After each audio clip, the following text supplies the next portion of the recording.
Hello and welcome to episode 17 of ChessWhiz TV.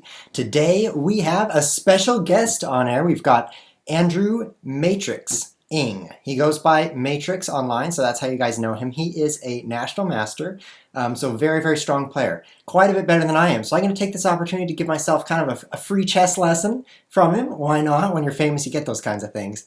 Okay. When you have your own online TV show, you get those kinds of things. Anyway, and you guys get to watch because we're on air. So let's switch over to the chessboard. No, let's not. Let's bring him on air right now. So, ready? Over here I have Andrew in my pocket. Hi everybody. Hey Andrew, how you doing today? Pretty good. It's great to be here on ChessWhiz TV with you. Cool. So first of all, why don't you just introduce yourself? And then I'm really interested to hear how you first got into chess. Yeah, sure thing. So, as you guys know, my name's Andrew Ng. I'm 19 years old, and I started playing chess when I was 6. I accidentally learned it when my dad was trying to teach my sister, and she wasn't very interested, so instead he ended up teaching me. And I found that I really enjoyed the game, and I started playing in tournaments about a year and a half later.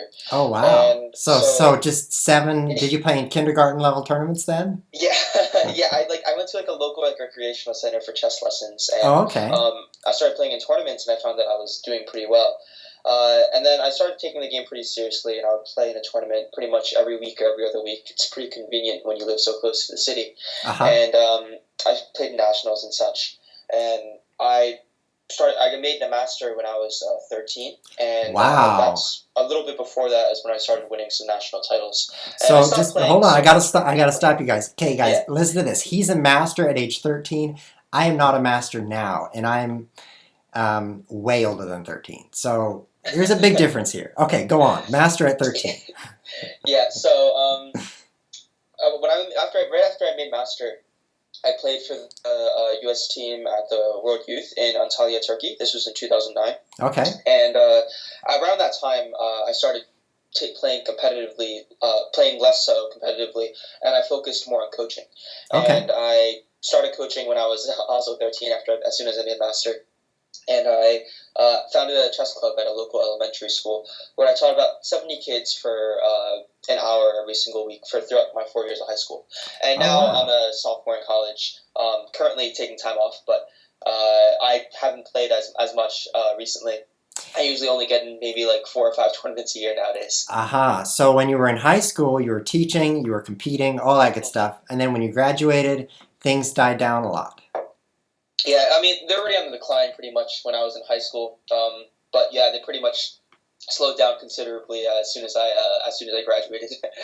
That's kind of a problem for chess here in the United States, actually. A lot of people are into chess in middle school, high school, and then when they graduate, there's no more trophies you can win because you're not in the grade school anymore. So age 17, 18, then you're just out of the chess scene. It happens to a lot of people. Yeah, I mean, if I wanted to do anything, I would play in adult tournaments, which I do occasionally. But for the most part, I'm just kind of busy with other stuff. It is a lot more difficult to do once you're out of the scholastic level. Right, and the scholastic games, they're nice time controls. They're like game in 60 minutes per side. The adult tournaments are so slow. I mean, you spend 6 hours playing one chess game.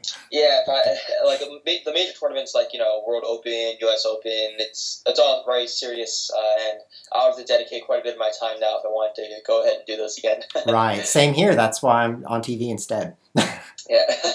All right, well, let's jump into a chess game because I know that's what everybody came to watch. Sounds good. Oh, and a hi to Ornikar as well. Thanks for the comments. Special hello to Ornikar. Yes. He can't reply, but it's better than nothing. Yeah. Let's abort this game with a computer.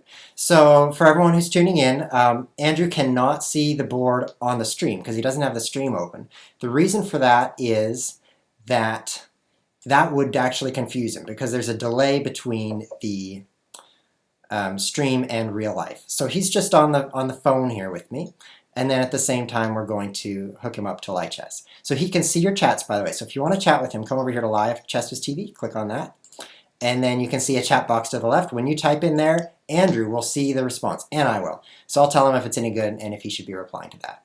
Anyway, I've got to actually find him on here, so... TV. Yeah, you can just go to players and scroll down. I should be there. That's right. You're always right at the top. Oh, look at your third. Not quite at the top. You're pretty close. You're usually right on top. Whoops, I don't want to click that. I want to click axe. So we've learned, I was talking to him before we went on air, that he's on a touchpad. So we're going to have to give him a second or two extra seconds per move, so he doesn't run out of time, because that wouldn't be very nice. So we've got a match against him right now. So what we're going to do is play a nice slower game. 5 minutes I consider to be slow. Of course, talking about the World Open, that's not slow, but online it can be considered slow. And then we're going to analyze the game. He's going to tell me how I could have been more awesome. Sounds good. So I've sent the invitation. Do you see that there, Andrew? No, I do not. What? Oh, I have to send you the link, don't I? How can I do this? I think I have. I can challenge you. What time control are you? I already challenged you, so I've sent you a link over a separate communication medium. Maybe you can see that there. I've got multiple monitors, so I just threw that out there on my side monitor. Okay. Play with a friend. Okay, sounds good. I joined the game. All right, now I chose rated because when I win, I want all of your rating points. Sounds good. All right. Alrighty. So I'm striking out with E4. Oh, the Sicilian. Yes, I'm a Sicilian player. I actually played the Sicilian since I started playing chess. Very good. One of the most popular openings for sure. I'm going to go with the closed because that's what I switched to in order to avoid so many lines with the knight of 3 d4 because people are just so familiar with that. This is a wonderful line. Oh, you enjoy this. Uh-oh. I play this as white. So I actually know that knight of 3 and you take my bishop and I recapture is the main line here. Oh, so I'm not really? completely I thought lost. it was bishop c4. Oh, well then it's not it's my main line. Now, it's very interesting. I actually don't recall this line. Okay, well you should take my bishop. I should take your bishop? Interesting. Wait, Okay, you don't have to. You don't have to. I'm thinking about it. I know that in the line of the Grand Prix, like e4, c5, knight c3, knight c6, f4, g6, knight f3, bishop g7, bishop b5, knight d4. So basically when your pawn's in f4, I know the line is to capture the bishop. I know everything there. Okay. I'm not too familiar with this line, though. I'm going to try something similar, I guess. I'll play g6. Well, now I have the option to take your knight, something that I would not have in the line you just mentioned. And I would not have in this line if you did not leave it there. I think I want to take it so that I don't lose bishop for knight. Definitely changes the center up, but now I can play f4 and play on the king side. Yes. Now I'm a little scared about you throwing your pawn away with the d3 move, even though I shouldn't be. Nah, I shouldn't be, because I could push d4. That's true. And fix my center. I just don't know if I need to play d3 just yet. I know I will eventually. Just to mention, if you play d3, queen a5, one in your bishop. Oh, there is that. Oh, I guess so. So for all of you who don't know the notation quite so well, queen here check. If I move this pawn, then queen here check, and he would pick up my bishop for free. Usually this bishop's not in trouble because you block the check with the knight. But in this case, the pawn would capture the knight and my bishop falls. So very, very dangerous. I narrowly escaped, falling into a giant hole that I didn't see. But that's what happens when you go on a walk with a blindfold on. Let's see. So we're going to have to pick up the pace a little bit. At this rate, you're going to run out of time, and your touchpad is going to make you lose. I think hopefully I've experienced enough pre-move fun with my touchpad that I'll be able to survive. Have you seen me play 1 second chess on here before? You know who you're talking to. I have not, but I'm excited. I can pre-move against your pre-move. You know what you can't do on this website is pre-move twice in a row. That's true. But I'm the master at checking you so that your pre-move doesn't work. So now f4 would be nice, except you've got this diagonal with your queen, so I think I'll block that off. Now that pawn is no longer tricky.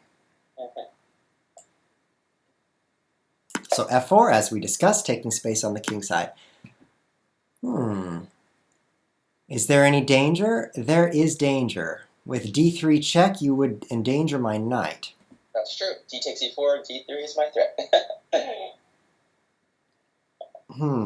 I suppose I must capture, and give you horrible pawns.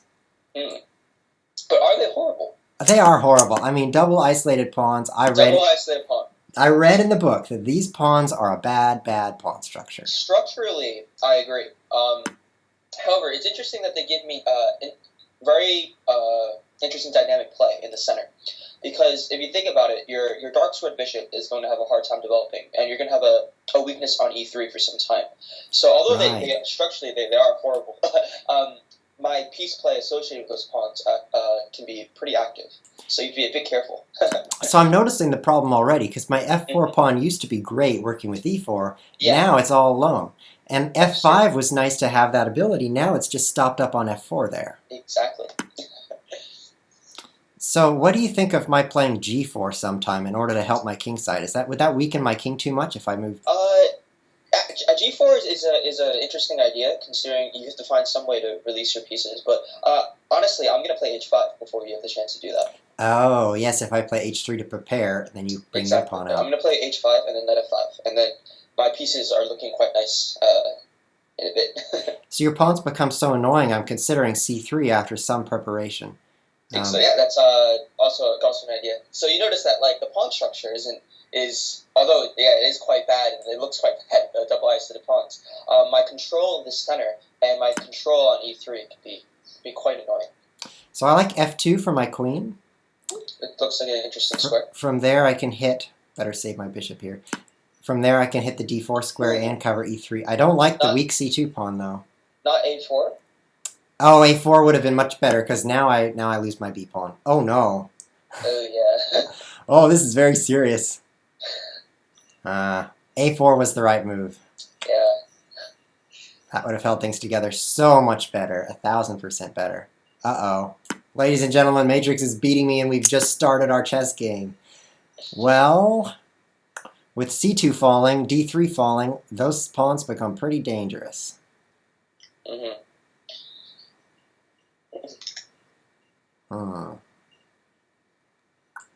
Well, I'm lost here, but I'll play a few more moves and see what I can get out of your queen being deep. Yeah, maybe there could be some tricky queen traps here. I do see your queen has nowhere it can move. Well, I could capture my next pawn, I suppose. I guess it could take more pawns. Other than that, I'm just trying to make sure that there's no silly queen traps here. I think I should be okay. Although it is a bit dangerous. So, so was there a reason you don't take on c2 though? Because I can. My knight was hanging on e7. Oh, of course. I wasn't going to take your knight. I figured you needed that. Yeah. Okay, so your queen's totally trapped. Yeah, it is trapped. You have to defend c2 though. Yeah. So. And then rook fb1 and I win. Okay, this is great. It looks dangerous, but I still have some tricks on my sleeve. Okay, let's see what tricks you've got. For those of you just tuning in, this is Andrew Matetricks-ing. He goes by Matrix on the website on lichess.org, which you guys should go visit if you have not. It's a place to play chess. It's a place to play chess. It's a site to play chess online. And he's a super, super strong player, so you came to the right place if you want to see some chess and you want to see ChessWhiz lose. Because that's what's happening. C-pawn is going to fall again to the rook. If I defend it, I don't have any way to attack your queen anymore. But if I lose it, then I'm really hosed. It's a tricky position. Oh, tricky as in lost. I don't know, there's still some tricks with my queen. Okay, give me a clue, because rook fc1 is what I'm thinking. And then I have a clue would be no longer look for trapping, don't look for winning my queen. Okay. But trapping my queen is a good possibility, is a good way to think about it. So I could play rook a b1. Nope, I got to defend my c-pawn, so I have to play rook fc1. And that's so passive. And you're not going to tell me because you want me to just run out of time and lose at the same time. No, rook fc1's the right first correct move. But yeah, after you play that, you should be thinking about not winning my queen, but trapping my queen. Right. Well, my plan is to trap it and then win it, so we'll see how that goes. I guess that should be the goal. That's right. So 38 seconds, so I'm going to blitz out some blunders here. My mistakes have been coming slowly so far, but they're going to speed up. Perfect square for the knight. Now we see the power of these two pawns coming in on e3 with the knight. With no time left, we will...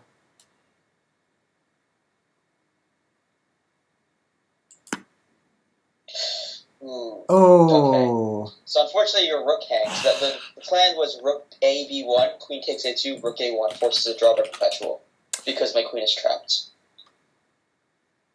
Sorry, I didn't follow because I was speaking on chat. The plan was rook A B1, queen takes A2, and then rook A1. Oh, and the queen is trapped, so yes. it's perpetual, but you can't win it. And instead, I've thrown away my rook. You can queen A1. Unfortunately, now I take on A1, and it seems like the lights out. Yep, I've lost way too much material. So that is game. So let's take a look at that. Let's see if the computer has any. So what I'm doing is requesting computer analysis on here. Let's see if there's a better way for you to escape your queen getting stuck after queen takes b2. Sure.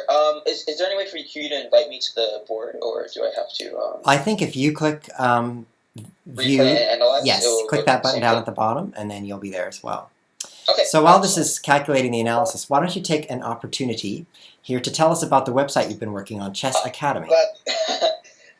So, a bit more info. I should talk about college and what led up to me being where I am today. Okay. To give it some background. So you're a sophomore in college now. Yeah, I'm a sophomore at Princeton. I was studying computer science and finance, and I was a second semester sophomore back in January. And I left to take some time off to work on my own project called Chess Academy. Chess Academy is a place online for anyone to learn chess. So I started taking time off and I moved to New York City, where I'm working at a co-working space called Techstars. And what Chess Academy is I try to develop an intelligent way for people to learn chess by identifying areas of specific weakness. So the way Chess Academy works is it's broken down into two sections. One section in Learn, you can watch videos, complete exercises, go through quizzes. So it kind of emulates like a classroom environment. All the content is developed by myself. So if you want to get some free lessons from me, just go over to chessacademy.com. You know what I'm doing, and all you guys who are watching should do that. So tell me how to get there, because Chess Academy, how do I even spell that? What do I do? It's Chess Academy without the A. So the way it's spelled in the chat, I would just type it out. I'm a guest right now, but I'll just type up the link in the chat. Chess. So he's typing it. He's typing it in chat, and I'll also put it on the stream here. Chess, and then after the S comes. Oh, it's been blocked. Let me turn on links on the chat. Okay. So you guys on stream can see chat here, and this is Andrew. His link has been blocked, but now it should come through. Yeah. So the idea that so the Learn section is one. I have to interrupt here. Why don't you send that link again on the chat? Because it got blocked the first time. You can't tell that it was censored, but it actually was. Okay, yeah, I sent it the second time. Okay, there it is. Yeah, so in the Learn section, you have all those videos and stuff developed by myself. And in the Train section, we have tactics. So, very much like the training on iChess. Except what we're trying to do is an interesting technical challenge. We want to tag all the puzzles on the site and also provide them with qualitative explanations so that based on how you perform against certain puzzles, we can find out what you're good at, what you're bad at, and then direct you to the relevant content over in Learn. So that's the kind of adaptive approach we're trying to do with chess education. And what's interesting about this is that it's not really limited to chess. This sort of quantitative approach can be done with many other subject areas. So we're trying to develop like a general learning platform and a workflow for education that can be used not only for chess, but to other areas as well. So that's what we're trying to do with Chess Academy. And some other things we're working on are, ultimately, we want you to be able to upload your game, run it through an engine, and then give you qualitative feedback, not only variations and moves, but also explain to you why in certain positions your plan was incorrect. So that's pretty much what we're trying to do with Chess Academy. It's what I've been working on for the past few months. So it's like the analysis engine from Lichess, except combined with actual advice about, oh, that was bad because now your pawns are doubled. Exactly. It has to do with the position parsing. So identifying isolated queen pawn positions, identifying drastic changes in material, all these different ideas that are tied with qualitative feedback. So not only the moves, like telling you what's an inaccuracy, what's a mistake, what's a blunder, but why those things occurred. So that's the big technical challenge we're facing. Wow, that's fantastic. So on the website, how much does it cost to do everything that I want to do on the website? Is it all free, or is there some paid portion? Right now, it's all free. We're still focused on growing our user base. We have over 20,000 users now. Well, you're about to have 20,200 because everybody should go visit this website. Hopefully, yeah. So in that sense of that, yeah, we're pretty popular and we're growing. And right now, we want to focus on growing everything out before we start looking at other areas of monetizing and stuff. But right now, we're just focused mainly on the product and developing great features for our users to use. Wow. All right. So, guys, check that out. This is chessacademy.com. It's Academy without the A. So make sure you don't go to Chess Academy. It's tricky about that. And go check out that excellent resource for improving your chess. All right. The engine analysis is done. So let's can go take a look now. Jump over there. Boom, boom, boom. So this is engine analysis without the human intervention, but we've got human on the line here, so it's just as good. So we're bishop e1 blunder, but let's start a little bit earlier on. Yeah, we can start at the beginning and step through. You can step through it, I guess. I'll comment as we go along. Yeah, so the computer doesn't have any comments on the opening until f4, where it recommends c3. So interesting, this d-pawn here certainly was interesting. What's your take on that d-pawn? Should white leave it there, or should white trade it off? After what move?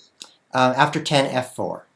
After 10 f4, the question is whether or not we should trade the d-pawn. Right. The computer's recommending to just get rid of that d-pawn. C3, you're saying. Yeah, and get rid of that d-pawn and simplify the center so that black doesn't have that space advantage against white. I think it's a good decision. The reason for that is what ended up happening in the game is that my center presence was just very annoying with my double d-pawns, and playing c3 before, obviously after f4, c3 wasn't really an option because you had to play king h1. Playing c3 first makes sense to me in order to neutralize my center, and although it opens up the center a bit, and it seems like a roughly normal opening position after that. Interesting. But after f4 and d5 and takes, I have to say the move f4 left me with pretty happy with your weaknesses on e3 and my pawns on d5 and t4. And at that point, I wouldn't want to play c3 nearly so badly because my center's not stable. I see. Well, I've always played this kind of position, leaving black's pawn there and just trying to play around it. So I'll definitely experiment with trading it off. That's a great idea. Okay, so d5 trades. Interesting. You're happy with this bad pawn structure because it's a strong center. And then a3, you correctly called that inaccuracy. The best move was a4. That really holds the queen side a lot better. Because the bishop can hold c2. I was concerned about the c2 pawn coming under attack. It's hard to defend. So a bit of a thematic move. A4 is actually quite thematic here because the bishop on b3 cannot be kicked out easily. Right. That's because the c file is open, so the bishop actually needs to stay on b3 in order to defend c2. Right. And you get a lot of these structures when you play the bishop b5 Sicilians. So I play this line as white, but I play knight c3, bishop b5, bishop c4. But my bishop almost always ends up on b3, and I play a4 very often. So it's a useful idea because that leaves black with a slight weakness on b5. It does. So generally, it's a very thematic idea. So this is something I need to add to my repertoire. I've been trying to add more a4 and h4 moves in various lines to hold pieces on the sides. But it's something I haven't been doing enough. I've seen top-level players move those side pawns a lot more than you'd expect because they can control squares. Yes, very true. Okay. So yeah, what's interesting to note, though, is by the time you even played a3, I actually had already an advantage. The engine says minus 0.57. And before that, you saw that after f4, that it was minus 0.25. So yeah, I think that black was actually better after the engine seems to support the double pawns in the center. Based on its analysis anyway. Right, interesting. The engine likes your double isolated pawns because of the strong center. So let's jump through the rest of this real quick. Queen takes b2, bishop b4, rook f8, queen d2, rook a c8, rook fc1, knight f5. Well, it doesn't like that. Well, probably because of the perpetual. Actually, it doesn't seem to see the perpetual, though. Very odd. It says it was minus 0.64. Does that mean there wasn't a draw? It says it takes your advantage from over one pawn to about 2/3 of a pawn. Huh. Interesting. And I think... Rook c6, rook ab1, then I would have taken rook over there. Interesting. I see. Yeah. The reason why it's not a perpetual is because... you throw away your queen. It wants me to sacrifice the exchange. Oh, the queen. So, I don't think it wants me to sacrifice the queen. Here's the line I'm looking at. Okay. After knight f5, rook ab1, queen takes a2, and then rook a1, I believe it wants me to play rook takes c2. Oh, even though the line doesn't show that, that's just because it didn't analyze for very long. It didn't see Yeah, this. I'm not sure if I'm not sure if the line shows the queen takes a1, sacrificing the queen is okay. But I'm also very interested in looking at the line with rook takes c2, because if I trade off into an endgame, up the exchange. Oh, sorry, you're up the exchange, but I have 2 pawns and the hole on e3. So to be honest, I'm not really sure what's going on. But it seems I believe I have some form of compensation. So I have 5 pawns. You have 6, but almost like 5 because the 2D pawns are not really extra I pawns. believe I have 7 actually. Yeah. So I have 2 pawns. I took an a2 That's and right. I took c2. So you've got the 2 queenside pawns. So your pawn structure is really in disarray, but there's definitely some holes in White's position. This could go either side for sure. Yeah. To be honest, I'm not quite sure how to evaluate it. The engine seems to be confident, but I'm not too confident in sacrificing that kind of material. But yeah, after rook b1, after bishop b1, which was unfortunate. Yeah, queen takes a1, and it was over there. But it was very interesting up to that point. A lot of different ideas, especially out of the opening. I know the double D pawns were a bit new, and ideas of a4 and such. And at the end, some nice little perpetual going on. Right. Interesting. Well, my takeaways from this game are the opportunity to play c3 here, just trade off that extra pawn, and certainly learning to play a4 in some lines to hold the queen side. That's definitely a nice thing to take away. Well, thank you for that game. Would you like to do another? Of course.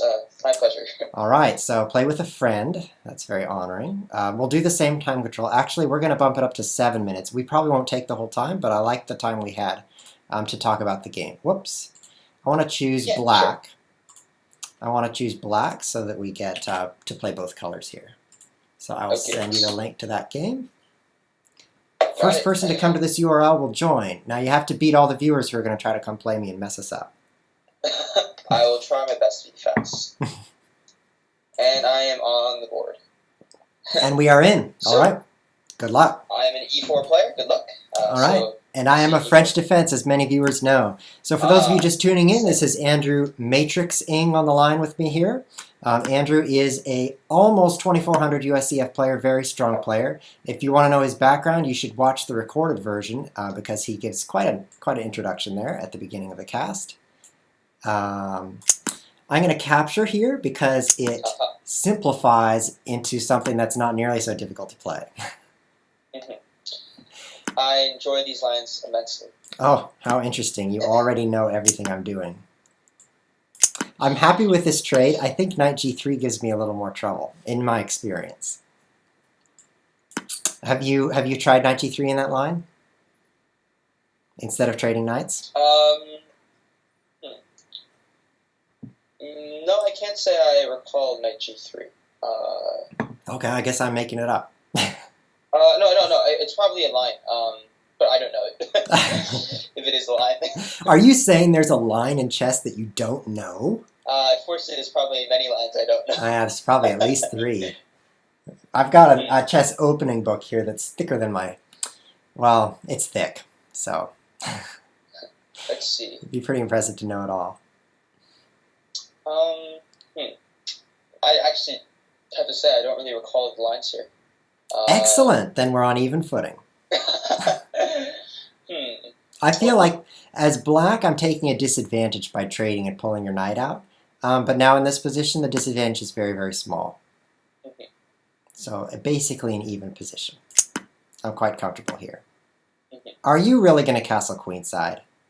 I don't know. I'm thinking about it. I just like leaving my options open, castling queenside or kingside to keep you guessing, because at these kind of critical points, black has to choose some sort of plan, and it's kind of different whether or not I castle kingside or queenside. So I'm just putting off for a move or so to try to see what you're going to do. Right, because I could play b6, c6, or c5 here. I don't like c6 though. It really blocks in my bishop. So I'm considering c5 and I'm considering b6. And I will just strike out immediately with c5. Okay, I'm glad you didn't play b6, because after bishop takes f6, bishop takes f6, queen e4, I forked h7 and a8. Oh no! Another deadly tactic that I narrowly avoided. So last game I did this. So for those of you who didn't follow that notation, bishop takes knight, I take back. If I had pushed this pawn, then when queen comes here to e4, he's threatening checkmate down here, because my knight is gone, and he'll pick up my rook. So I'm luckily walking blindfold through the pit-infested forest, and I'm doing very well. Yeah, it was a good move. C5 is highly thematic. It's a great break in the French, especially in these sorts of positions. Okay. Yeah, so be careful. Don't play b6. Yes, I'll have to be careful. I'm used to playing such short time controls that my opponents wouldn't even see that opportunity fly past, which is a bad habit. I should play more slower games. So if I capture, your knight will take back. I still like b6, but I don't want to get forked as you described. Yes. So what will you do with your bishop? I will retreat it. Actually,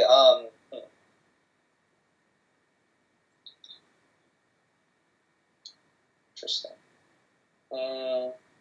I'll just retreat it. No need to worry about complex variations right now. You're thinking about taking and then taking I'm c5? thinking about taking on c5, but it got a bit messy, so I just kind of said never mind. After takes, queen a5 is very thematic, and now that you're attacking c3, I can't really play b4, so I was like, whatever. This is a little bit more normal. Mm-hmm. Keep my options open for the time being. Thank you for mentioning queen a5. That looks like an excellent move. Yeah. Queen a5 is a good move in these sorts of positions. So is queen b6 just markedly not quite the right space? I'm sorry, can you say that again? Queen b6 was my other option. Do you like a5 better? Okay, so the reason why I like a5 slightly better than b6 is because I can imagine you playing b6 in some of these lines above your bishop on b7. But also another good idea is bishop d7, bishop c6 is also very possible. I'm not sure, to be honest, what it does on b6. It attacks d4 and b2, but both of those squares are nicely defended. And I think queen a5 might give you some more options, especially if you ever want to capture on d4 in the future and have your queen access the fifth rank. Right. So it just seems a bit more flexible, in my opinion, than queen b6. Yeah. Just my 2 cents. Those are good points. Yeah, I guess now I castle kingside, because I don't want your queen. Your queen also is a bit intimidating on a5. So c5 and queen a5 have convinced you to go to kingside. Yes. So, yeah, convinced me to castle kingside. I am glad to hear it. I wanted you to castle over there. I feel that if you castled queenside, it'd be... Oh no! You're not gonna do it to me now! You warned me so many times! No, where's the take back button? There it is. I can offer a take back. I propose a take back. So for those of you who are watching here, bishop takes knight, and then queen e4 wins my rook because it's threatening checkmate. He warned me about this, but I'm a slow learner, so... No, it's no problem. I think you learn by doing, right? So yeah, in this case... It has to happen. Unfortunately, I think I could do the same thing, and now I'll take on b7. Oh, interesting. And when my knight's gone, the d7 is weak. Yeah, you could take and your bishop's under attack. It's very oh no. dangerous. So do I have to play? Let's roll back again because we want to have a nice serious game here. I don't really want to play g5, but that's the only way to neutralize some of these tactics and develop my queen side. G5 also is quite scary. Like that's why white usually has a suppressing edge in these sorts of positions, because there's a lot of pressure on your queen side and your king side with this kind of setup. So you have to be a bit careful. Like, let's see. So I'm thinking rook d8. Rook d8 seems like an interesting move. I'm trying to think of any other plans I've seen that are common in these positions. Yeah, rook d8 looks okay. I don't think there's anything really wrong with that. Then I could play bishop d7, and if you play that tactic with queen here and take on b7, I could kick your queen and take b2. Yeah, that's very interesting. Rook d8 prepares that. I was looking at rook e8 is interesting to me. The reason why I think rook e8 is interesting is because I want to play knight d5, and that's results in a pretty interesting position. But I'm not too sure, to be honest. Interesting. But yeah, rook d8 looks fine to me. Now, what about knight d5 immediately? I assume you would trade bishops. Immediately is a bit scary because I play queen e4. Yeah, same not threats sure there. What's going on. And also, the reason why I wanted to play rook e8 before knight d5 is because after bishop takes e7, you might have something like knight f4. Not too sure, but yeah. Let's see what to do after this. Well, your queen e2 move has really opened up a lot of possibilities for attack. All these lines where you play queen e4. Yeah. I'll definitely keep that in mind. Let's see.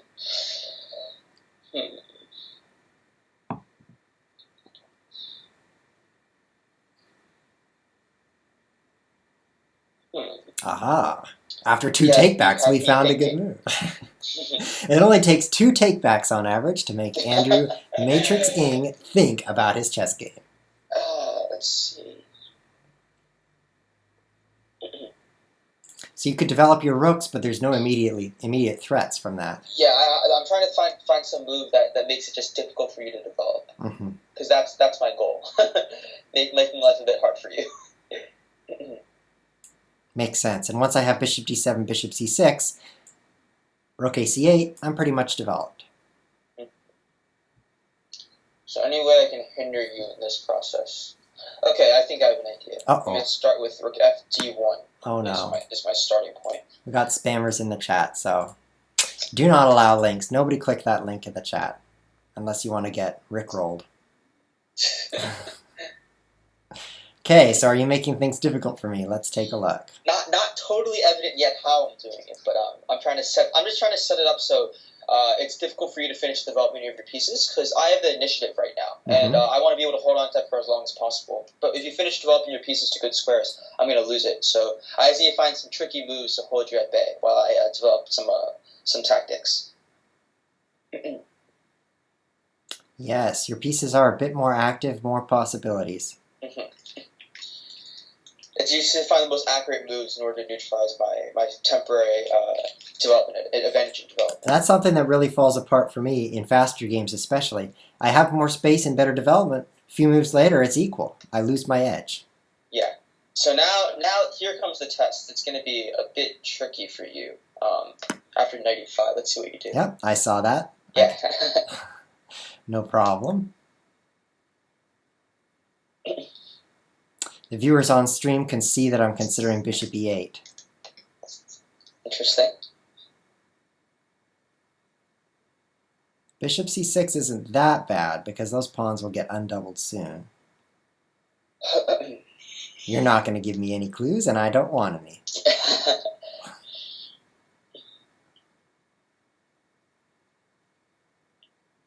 Interesting, interesting. Okay, I'm a little concerned about the attack on the king side, so bishop e8 will hold a little better. Bishop takes knight, and then queen e4 might be hard to defend in some lines.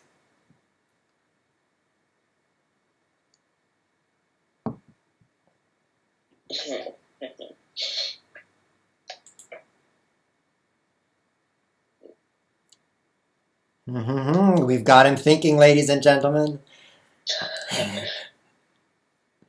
This is a great accomplishment, making your opponent think before he destroys your position.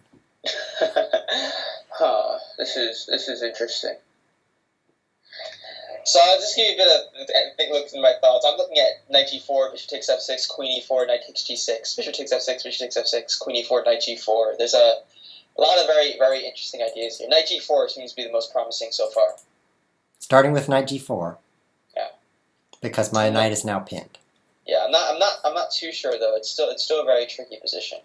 Although knight g4 does seem the most promising. I feel like I've been so defensive that I would even allow my doubling of pawns just to get some pieces off the board. Yeah. It is quite tricky though how this is going to work out.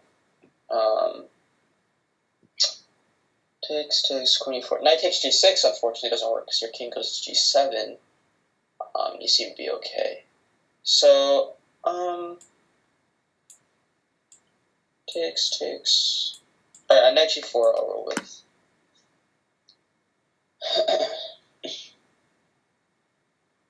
Okay, I know I have to defend accurately, but I don't really have to. Losing is another option.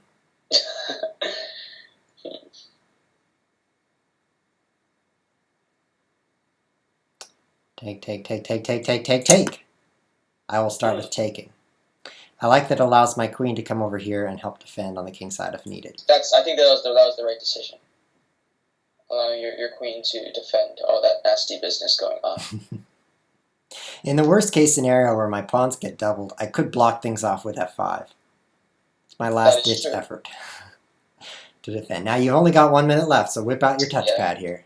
Trying to whip out some smart moves, right? So for those of you just tuning in, Andrew has admitted that he's using a touchpad. So he does have 2 seconds added per move. So let's see if he can keep up with a touchpad.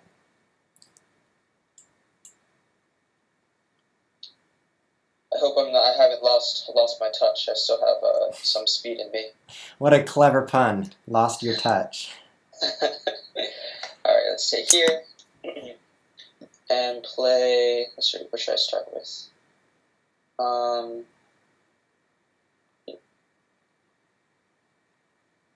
30 seconds. 4. Okay.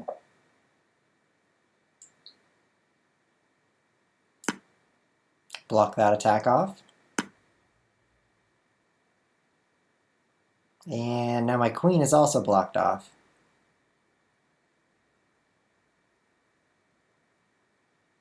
I'm so tempted to be greedy. King G7.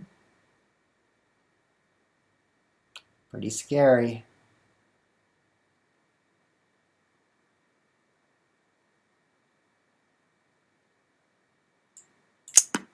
Hey, a free pawn.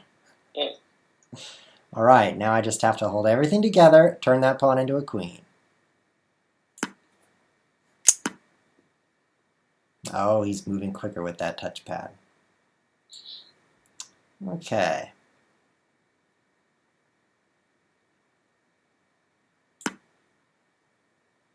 Would you like a trade of queens, Matrix?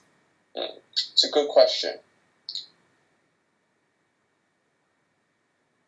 I'll have to decline. Oh, you have to decline. No choice, huh? Yeah, it's unfortunate. That's too bad. I wish you had a choice. Oh, he defends the check. How did you see that checkmate? It was coming from so far away. My back's against the ropes here. Maybe I can pull it a bit. Yep, yep. Your back is against the rooks. 15 seconds, and I'm making a new queen as planned. Now, the gentlemanly thing to do would be to add time to your clock, but... It's okay. I hopefully I'll manage.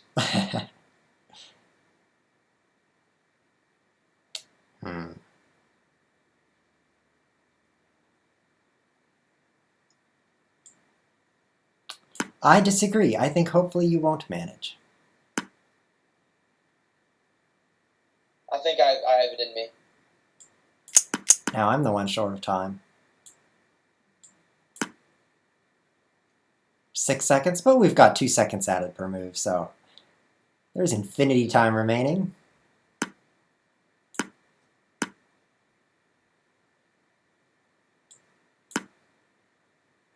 Oh, look at that. You gave me such good advice that I might be winning.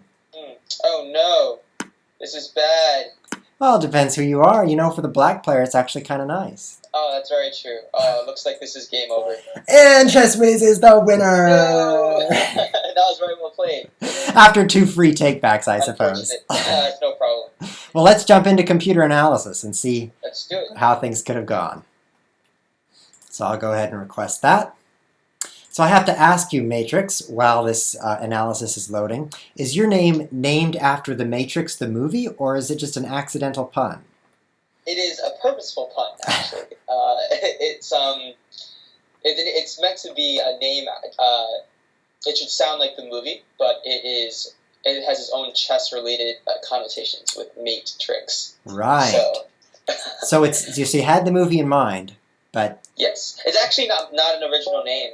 I actually took this name from one of my friends who came up with this name. I think many years ago. He's also a very strong chess player. He's a grandmaster now, and he used the word name Matrix on ICC for a few months, and then I was like, oh, I love that name, so I actually took it, and now everybody knows me as Matrix because that's where I am on every single online platform, and he is no longer Matrix, so I appropriated the name. Wow, whoever works the hardest gets to keep the name. That's the rule. Yeah. So I have to ask, how old were you when you picked that name? Because some people's usernames go way back to when they were really young. And I think it was probably when I was around 11 or 12. Okay, so you've been Matrix a long time. Yes, I have. All right, well, let's get into the computer I've been analysis. clearly outplayed in this game. 4 mistakes and three mistakes and 4 inaccuracies. Oh, you don't even deserve the NM. Maybe we should be NM ChessWhiz over this here. is bad. Well, let's see. So the French defense, Rubinstein variation, Blackburn defense. Now we know the name. Did you know that name? I knew it was called the Rubinstein. I didn't know what defense it was called. I only know the Rubinstein is d6, e4. I don't know anything else after that. I bet that knight d7 is the Blackburn. Because black also sometimes plays knight f6 immediately here instead of knight d7. Mm-hmm. Well, it seems that I never really had an advantage, well, a huge one at least. I know that I was pressing for most of the opening, but I never had a clear breakthrough, so... Yes, just half a pawn's edge, and that just comes from the opening because you have that better space. Yeah, so throughout the opening, I had, like, slightly better space, better pieces, but I made too many mistakes. And queen e4, it seems, was bad. And I know that, to be honest, after knight g4, I couldn't really, even then, I really couldn't see anything concrete. I knew that, I saw that once you took on d4, your queen had access to the 5th rank, and I didn't think that I had an attack as much. I couldn't really attack as much there. So it was a bit tricky regardless. I'm not sure if I really had anything. Bishop e8 was a nice defense. Well played. I think that, after queen h4, I didn't really have anything. Yeah, and I'm just kind of losing at that point. So I'm stepping through the moves here for the viewers. Bishop e8 is passive, but it really holds the king side together. So queen e4 marked as a mistake simply because you're losing a pawn, and you're not getting enough of an attack for it. Inaccuracy on queen h4. It likes queen f4, but it looks like it comes out to be similar. I mean, it's really similar as the queen h4 line.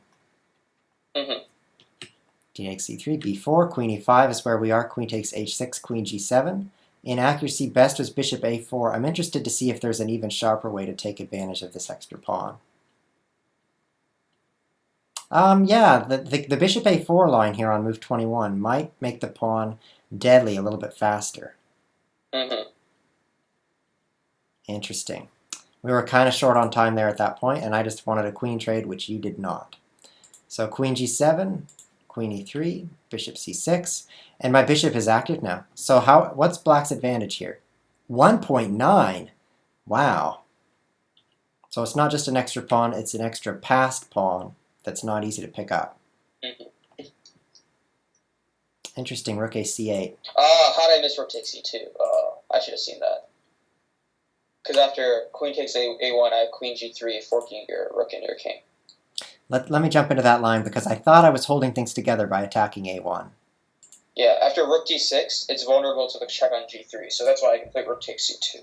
Okay, so here's the position for the viewers, and the move that he should have played was rook takes c2. Queen can take this rook, which is why he didn't do it, but then my rook falls in this line here. Oh, I don't take the rook because of what happens. Queen g3 check, picking up my rook. So rook d6 was a mistake because of that. I need to be careful moving pieces where they're not protected.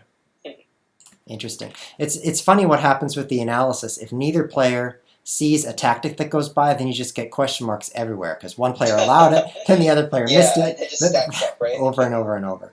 Wow. All right. Well, how about a really fast game before we go?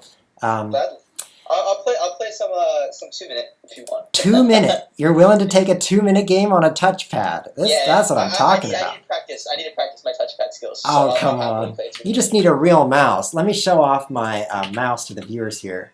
You'll have to watch the recording, Andrew, because you're not on stream. But this is the mouse that Andrew needs in order to play 2-minute chess.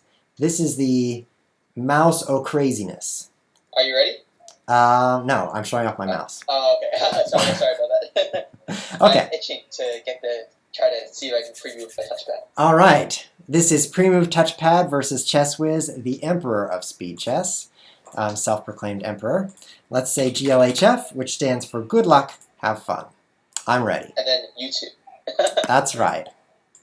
And it's a 2-minute game, so I will pre-move everything. Hey, let's play the same line and I'll instantly win. Maybe. Oh, changed it up. Oh. Oh, is he going to find some crazy tactic? No. There's no danger here.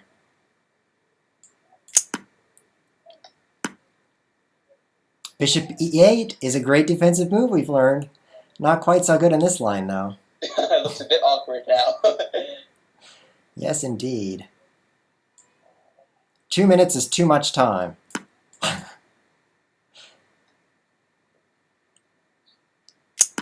I suggest trade, trade, trade, trade. Do you agree?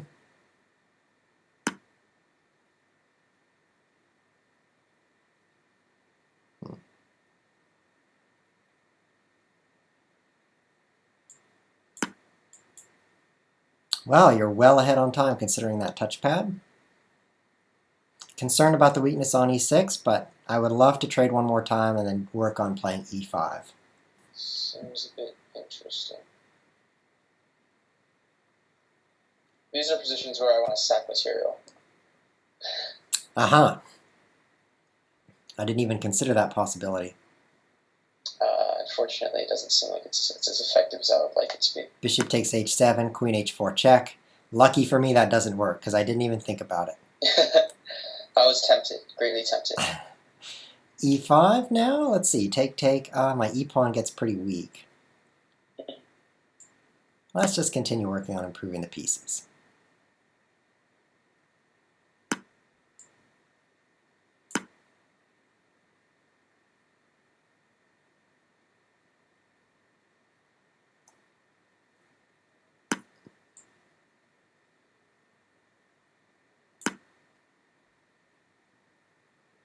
Quick development here. My pieces are out first. As black, I consider that a victory.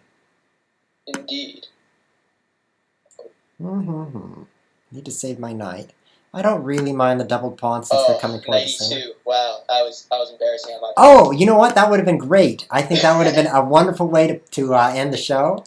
But we can be glad we did not do that. So knight e2 check would have picked up the queen in a royal fort. That was really bad. Lucky for Andrew, our friend ChessWhiz did not see that one.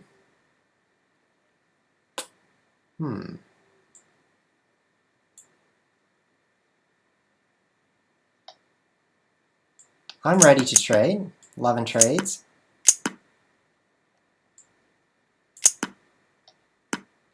Uh-oh. I just took a glance at the clock, and then I did not take a glance at my rook. That was not a good spot for my rook. The clock is my doom. F5. Even with the touchpad, you can defeat me. And checkmate. Good game.